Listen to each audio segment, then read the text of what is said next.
First off, Tom, thank you for making time for me today. I really appreciate it. Of course, Zachary. Can you just tell me a little bit about your experience of retroactive jealousy? So, when I was getting ready to propose to my now wife, I decided to go down a few roads that I wasn't going down before because I thought, okay, I'm going to propose to this person. I need to be comfortable with all of these things. And I started asking some questions and started to get to know her a little bit deeper than the already amazing in love I already was. And that completely spiraled my mental well being out of control. And I was in a really difficult state mentally, emotionally, physically for several years as I kind of went down the rabbit hole of what retroactive jealousy does to somebody.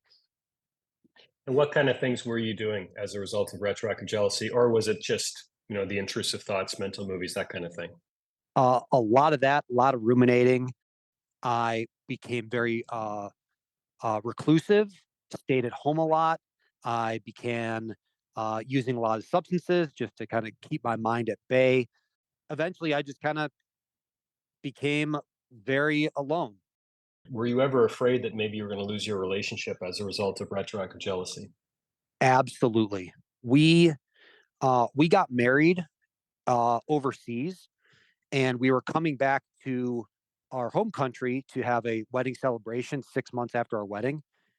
In my head, I didn't think we were going to make it. I didn't think it was going to work when I proposed to her. I didn't think it was going to work afterwards.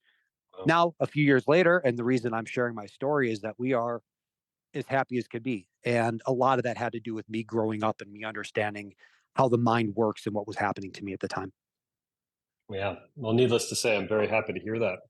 So what I made you appreciate that. finally take the leap of faith and invest in my course? Yeah, as I mentioned, I was diving into everything I possibly could, and when I came across your course and your community, it just seemed like the right fit. And I was fortunate to have some mentors along the way. I met some people through the WhatsApp group and through the community that stuck with me. And when I had a uh, a breakdown, I had people I could call that could understand what I was going through, people that could trust in me and rely on me when they were having a bit of a challenge. So the community was uh, what really drew me into the teachings and what inevitably helped me overcome. That's fantastic. So how would you compare your feelings today compared to before you found my course, Get Over Your Partner's Past Fast? Right now, if I find my mind going down a different direction, even if I pull myself that way, I put in these mental barriers to where that doesn't even happen. I'm well aware now that there are multiple ways of seeing the world, and how I might have seen my wife's past before is completely shaped by my own perspectives and my own reality. One major, major lesson that I've kept with me since going through your course and eventually overcoming retroactive jealousy is understanding that it's impossible to walk a mile in somebody else's shoes. As much as we want to say, like, I completely understand where you're coming from, that is an impossibility. It is impossible for us to put our minds into a imaginary box, which is what retroactive jealousy is doing. And if one fully understands and fully knows that, wow, there's so much freedom that this world has to offer you. Amen. Amen. I agree. And finally, I'd just like to ask, what would you tell anyone who's on the fence about signing up for my course, Get Over Your Partner's Past Fast? And it's very, very challenging for someone to learn and grow out of the being that they're currently in unless they have tools and perspective that are outside of their own. Retroactive jealousy is simply because your mind has not evolved to overcome that barrier. That's totally fine, totally normal. You need education in order to overcome that. And realizing that these tools that you provided us and provided many thousands of people at this point um, might not come into your head. You might not come into your periphery right away.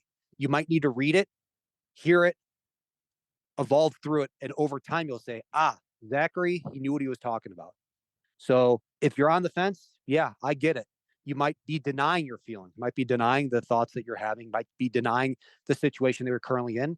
Accept it and own it and say, "This is what I'm going to do to overcome and grow past this." If your partner is worth it to you, you need to evolve. I love Tony Robbins has this quote in one of his talks. He says, "If you don't like your job, change it. If you don't like where you live, change it. If you don't like your relationship, change yourself first. And if that doesn't work, change it. And this is an opportunity that one can change themselves definitely for the better.